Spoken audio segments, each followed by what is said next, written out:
Oh yes, we are back. What's up, everybody? Hello. Hello. Thank you for tuning in to the Troupe podcast. I am your host, choreographer, and trainer Antoine Troupe. Here on the Troupe podcast, we talk about everything related to training, creativity, and mindset to help you become your best self and do your best work.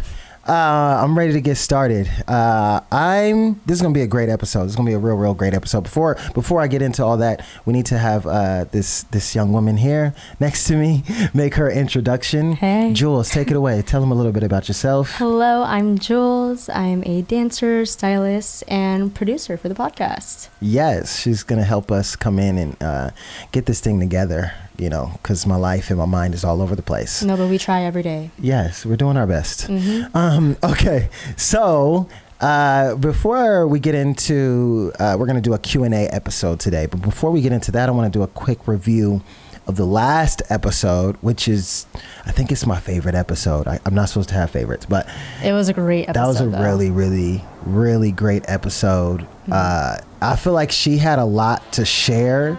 I feel like you closing that door was so funny. All right. I feel like I just feel like she had a lot she had to get off her chest already. Mm-hmm. And I was fully here for it and enjoyed it so much resonated with me. But yeah, how did you feel about the last episode with Storm the Barge? Gosh, it's very different seeing someone like on Instagram and, you know, doing their thing. And it's another thing to just hear them talk about life. And sometimes we don't understand, like, you know, they may look like they doing their best life on Instagram, but it's like getting to hear her, and we see her doing her accomplishments, but like the things that even happened that leading up to these accomplishments, like sometimes we don't see that. And it's amazing that she shared her story with us. Yes. And just seeing her like so young in the game, like really doing her thing, it was amazing to like be around that energy. Yeah, and her being so young and stepping into this like leadership role and bringing people together, and especially after everything that she's been through, you know, when she mentioned that she was like homeless for 6 years, not like a weekend, not like a couple weeks, like for 6 years, to go from that to choreographing for the Super Bowl, dancing the Super Bowl amongst everything else she's doing. How it even got led up to her getting that job was like, whoa. Insane. You would never think. Right. But it's like she persevered through everything, and it's like super inspiring. Yeah. So I'm grateful for this platform. We could bring people in like that, have them tell their stories. You know, we see the outcomes. It's good to hear the story, what led up to it, the process. That's my favorite part. I love the process. For sure. Okay, let's get into it. Let's get into the episode. Like I said, we're doing a Q&A. We're going to answer some questions from the community. We got a good lineup of questions. Let's go ahead and let's hear the first one. Yes. Jules, take it away. So we have a lineup of questions from some members from the Troupe Company. So we have Athena's question. She said, I love to explore foundations and just in general expanding my movement vocabulary. Sometimes I fear, though, that because I haven't found one style to focus on or one that I gravitate most towards, I am a shallow dancer.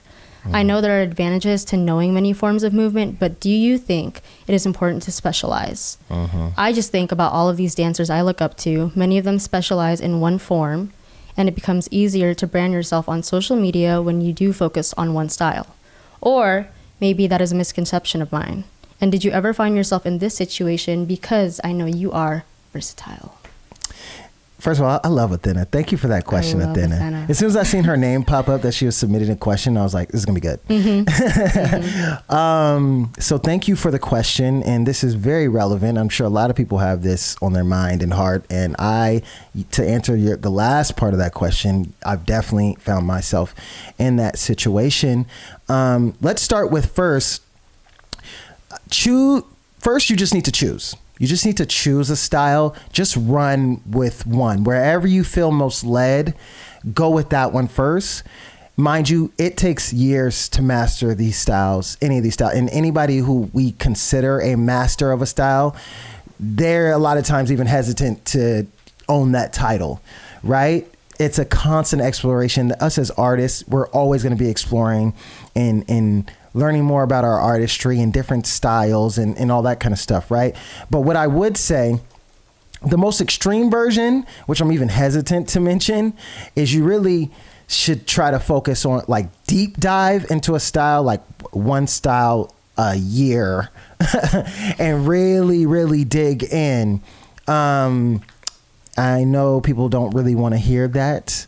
But even if you were to just do like 3 to 6 months, as far as like focusing, I'm not saying like you do the style and then you're like, oh, I'm good, I got this style, on to the next. No, like continue with your training, but maybe just block out everything else and really just zone in on a style you feel led to learn for 3 to 6 months. And not just like taking classes, but immerse yourself in the culture, the history, who are the founders, who created the style, why was it created, what's the reason behind these moves. Every single move has a story. It came from somewhere, someone, for a certain purpose. And it's very important for us as creatives to be intentional with our work and intentional with our training, intentional with our learning. So I would start with that. I would say go to events, go to sessions, go out to parties. Like we went to this Afro party this past weekend and it was so fire. It was so fun. And it's still a learning space. I'm still learning and exchanging with people, but you hardly even notice it because you're just enjoying yourself and having mad fun. And that's just good for the soul. So I would definitely recommend that. So yes, choose a style, focus on it for like 3 to 6 months, and then get to the next style. And maybe like you're still training another one, you're still going to those events or whatever, but maybe you're just adding on to your training. Or if you want to do the extreme version and do one a year, that's great. It's about long term. It's about longevity. I think you can't get too caught up in like an outcome or what's going to happen with me learning this style. Just learn it, just to learn it, just to add to you, who you are. I think there's something to be said about even just being like a well-rounded person and not just a dancer or an artist, just a well-rounded person. And it's a beautiful thing to really dive into these cultures, which is, and the style is a product of a culture. And I think you become a really well-rounded person by really digging into the culture. On top of that, I know she mentioned, she said something about specializing, the importance of specializing. And I would maybe switch that to, it's not so much about specializing in a style, but like I mentioned, like really diving deep into a style and really understanding it, not just the visual, not just like what it looks like, but like I said, the reason, the purpose behind everything. I think that's more important than necessarily specializing. I know maybe you're thinking specializing as far as like that'll help with branding. She mentioned branding yourself. And specifically as a dancer, I wouldn't think too much about branding yourself. You should be branding yourself as versatile as a dancer. Now, if you're a teacher, maybe you would want to really brand your style and you want to put it out to the world like, this is what I do, so that more people will either come to your class, or you're a choreographer, you want people to hire you to teach or choreograph within that style. But as a dancer, you should be versatile. I think what would be smart is to really show people that you are making an effort to explore different styles. Like even show the story. It's not about like, look, I'm like killing this house piece. Like it's not about that, but it's cool. You know, I love to see that.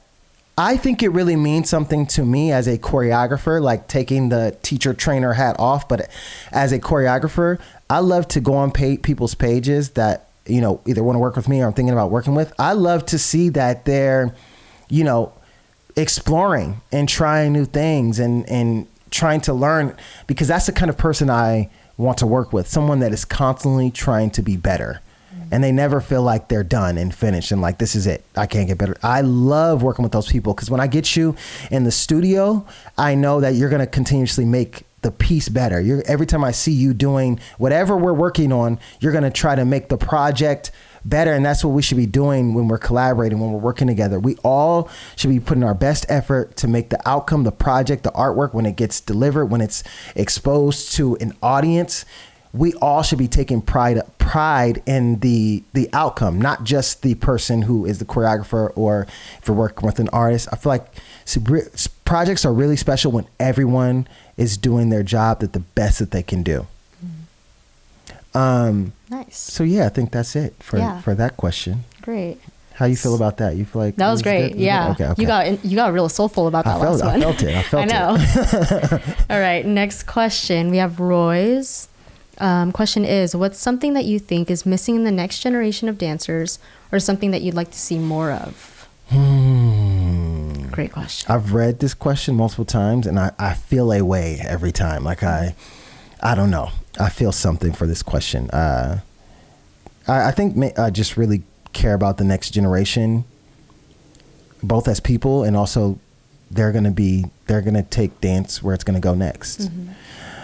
So I would say three things. I would say there's a lack of leadership. Don't hate me. I'm going to dive into it, why I say that. There's a lack of, I think it's getting better, especially overseas. I think, honestly, I was going to say foundation. Foundation is the next one I was going to say. But really, it's in America. It's really just in America where foundation is lacking. Overseas, they're a lot more well-versed in foundational styles and training. I would say leadership, foundation, and then mental toughness. So leadership. Why I say leadership is there's not a whole lot of people. There's a lot of people who are just like lit on social media, right? A lot of people have followings, but are not necessarily leaders. They're not taking people anywhere, or they're not necessarily trying. I don't know necessarily what their movement is. Not that everybody needs to have a movement, but my point is, I think people might hear me say that there's a lack of leaders, and they think like, oh, well, there's this person who's blowing up, there's this person who's huge. But let's take for instance, from my generation of people who are like big teachers, choreographers, whatever, a lot of them like ran companies. A lot of them, you know, the Sean Everistos, he had Gen 2. Keone and Mari had Choreo Cookies. I feel like it's either they lead a company, they lead a crew, or, you know, some people are like putting on events, stuff like that. Like I don't see, they're bringing people together in some form or fashion, and I'm not really seeing that a whole lot. I just see a lot of like content being put out.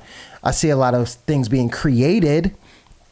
I wouldn't say there's a whole lot of leadership. Honestly, I would say the people that I do see kind of stepping into that kind of role would be the last two guests of the podcast, is Storm and Tyreek. Yeah. I think they're doing a good job. I think Tyreek is really like stepping out and just creating a different lane. Like he's putting out work we haven't really seen yet. So I think he's leading the way. That's what I mean. Like there's kind of like pioneers. There's people who are like pioneering certain things. Kind of paving the way for like the next generation of dancers who are trying to come up. Yes. So I think, So yeah.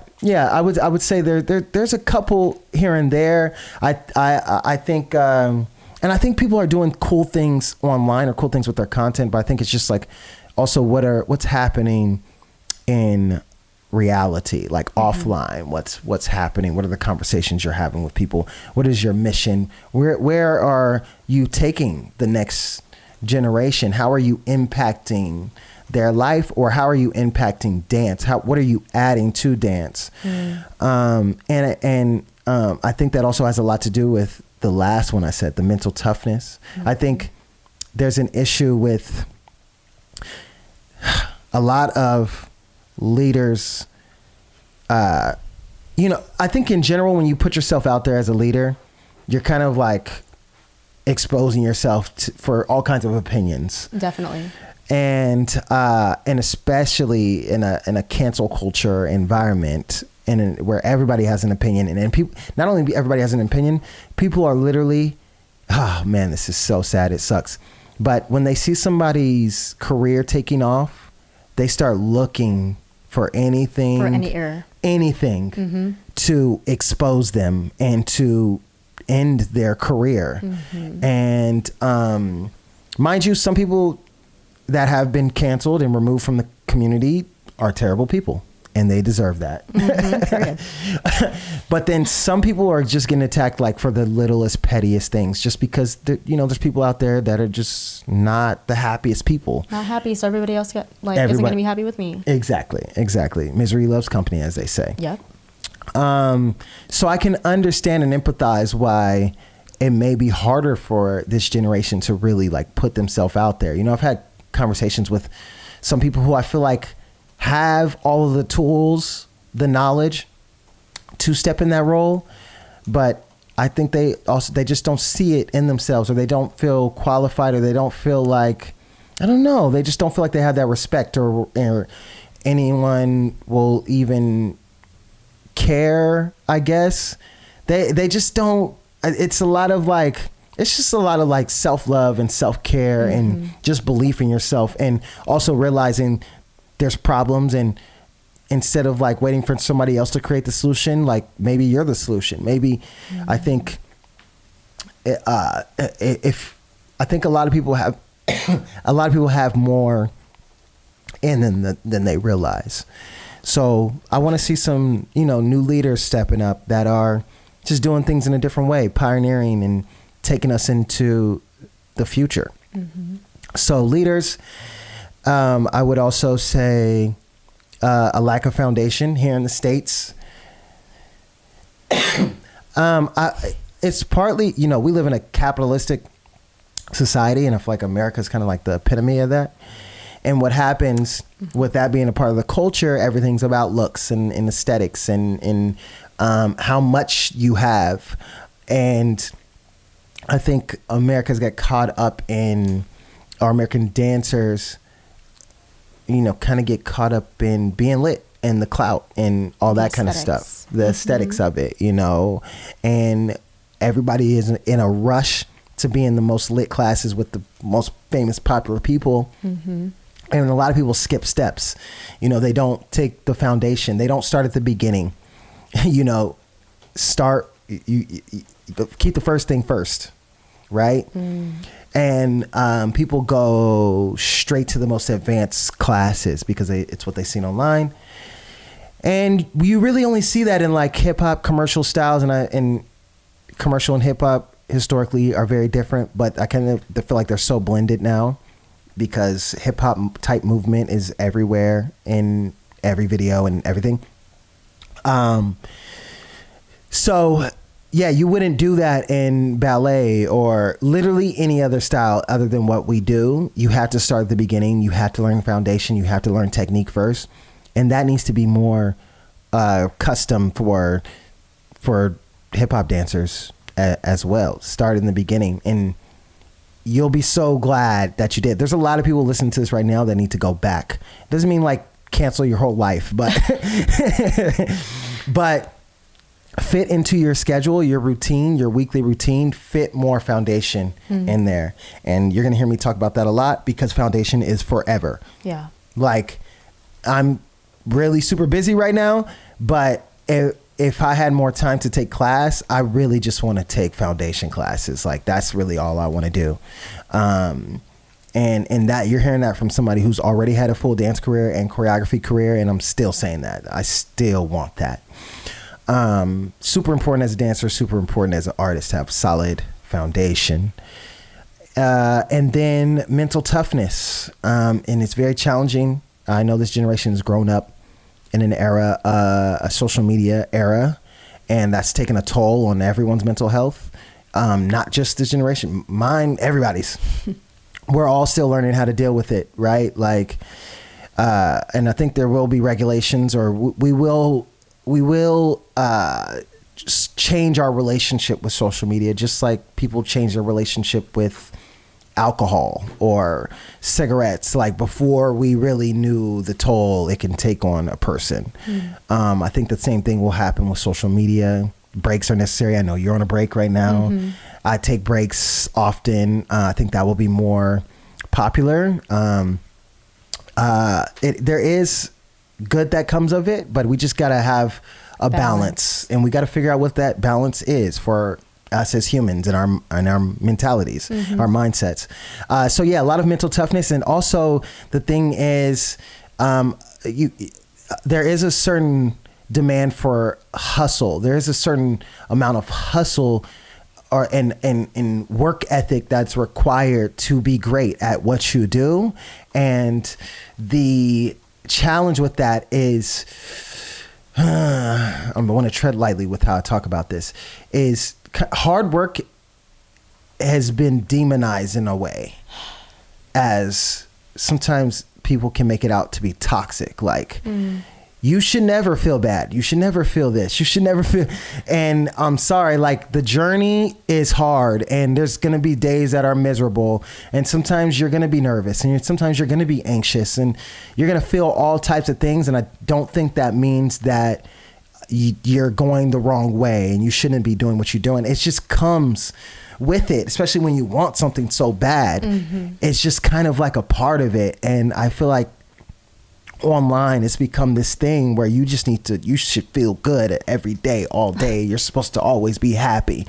And that's, there's a such thing as toxic positivity. Yes. And that's a part of it. Like, to even set those expectations, you're not going to be happy every day, all day. It's just, some days you're not going to be, some days you're just going to be indifferent. Like, I'm not up, I'm not down, I'm just chilling. I'm just here. I'm just here. I'm just here vibing. And that's a blessing in itself. Hey, you're here. Amazing. Yeah. Enjoy that. You're still alive.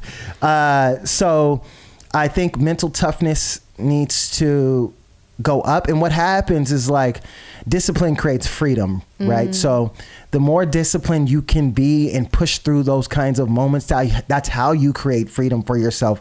That's how you conquer whatever it is. If you want to be better if you want financial freedom, you need to be disciplined with your finances. If you want to have freedom in your movement, you need to be disciplined with your training and your movement.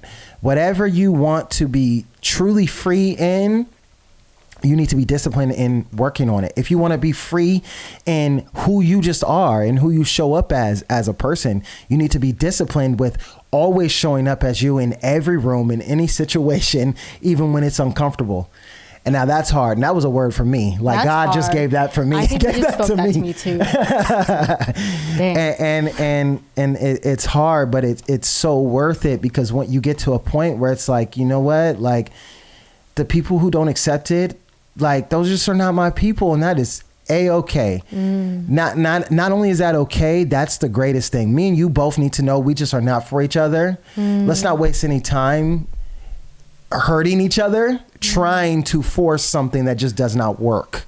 You get what I mean? Like, I love just being around people that I love and understand me, and I understand them. And understand doesn't mean I accept or I agree with every single thing that they do, but I still accept them for who they are, and I love the person that's behind the decision, So, wow. Yeah. That one was good. I got to breathe after that. Wow. Okay. Deep breath. Cool. Last question from Ellie. What methods do you use to cope with ruts in creativity? I like this one. First part, I would say mix it up.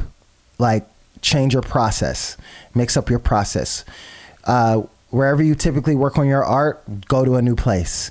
What kind of people you're usually around, get around new people. Get around people maybe you even feel a little bit uncomfortable creating with. Let's see what happens in that kind of situation. Yeah, so I would say mix it up, mix up your process, maybe even slow down a lot, like, or speed up depending on what your process typically looks like. If you usually take a long time, give yourself, I got 20 minutes to choreograph this, and whatever gets done, or whatever that is, or if it's a freestyle, whatever. So yeah, I would say first thing is mix it up, try different things. Second thing, challenge yourself. There was one time I did a challenge for myself where I had to choreograph something new every day for 21 days. And I wouldn't let myself go to sleep without choreographing a new piece. And I learned a lot. I learned a lot about myself. I learned a lot about my process. I learned a lot about what it really means like really, really means to be a creative. Like it's not, I know we always want to, it's best to create when you're feeling it, but to find in yourself how to be creative and come up with something that you enjoy when you didn't necessarily feel the most creative, or you didn't feel the best, or you didn't feel inspired, that is really empowering, because then you just feel like, yo, throw me anything, put me in any situation, it doesn't matter, I'm still gonna come up with something dope. You know, I kind of feel, I worry about those people that need to have everything perfect. The weather got to be perfect. I got to get the perfect shoes and my lucky bracelet. And like everything has to be so aligned in order for me to create something good. I think find ways to be great no matter the circumstances. So yes, challenge yourself. I think we wrote down a couple of examples of like, think of your favorite character even from a TV show. Like what would their movement look like? Or if you choreograph something for them, or if they choreograph something, what would that look like? Try on different kinds of clothes, get in a suit, throw on a trench coat, explore, like put yourself in weird situations or clothing or whatever, different kinds of context, and just see what comes out of it. So mix up your process, challenge yourself, and the last thing is my favorite, is just observe all kinds of art. Study all kinds of art. I love a good Pinterest session. Like, I love Pinterest. I'll just go on there and just look at all kinds of, some days it's graphic design. Some days it's actual like paintings, artwork. Some days it's fashion. It could be theater. It could be not my style of dance, but like contemporary company. It could be photos of a dancer, you know. Just observe all kinds of art, or go to a show, go to a gallery, go out into nature, the best art that could ever be conceived ever. You know what I mean? That nature inspires me so much, because I'm just like, I'll never be able to create something as amazing as that, but to even go after that, like, let's see what I can do to even pursue that. So yeah, observe, and it just feels so good. Every time I do that, I really spend some time just looking and studying different kind of stuff. Like, how did they do this? How did they do that? I come out so inspired and ready to I just feel activated. So yeah, those would be my 3 things. Nice. Any other comments? Is there anything left? No, that was great. I think myself as a dancer, I used to be under the misconception that I was only studying dance because I'm a dancer, but it's like dance is an art, and there's so many different forms of art. Yeah. So why am I not studying different forms of art? Exactly. And think about it, like most dancers think like that. So if all dancers are studying the same things, we're all studying the same thing. Right. But I think that's what's like great about like my break right now. It's just like giving the time to appreciate other aspects. So I'm not putting so much focus on that right now. There's that part of it too. That's a good point. But yeah, all right, those were great. Yeah, I feel good about it. Let's release this tomorrow. I'm excited. All right. Thank you so much for tuning in. That's it. That's the podcast for today. Make sure you like, subscribe, comment, and more importantly, I just share this with one person. If this resonated with you, literally right this moment, send it to one person you feel like needs to hear this. Yes, sir. We out. Thank you, Jules, Bye. Bobby, Shaboobs, whole team. Peace.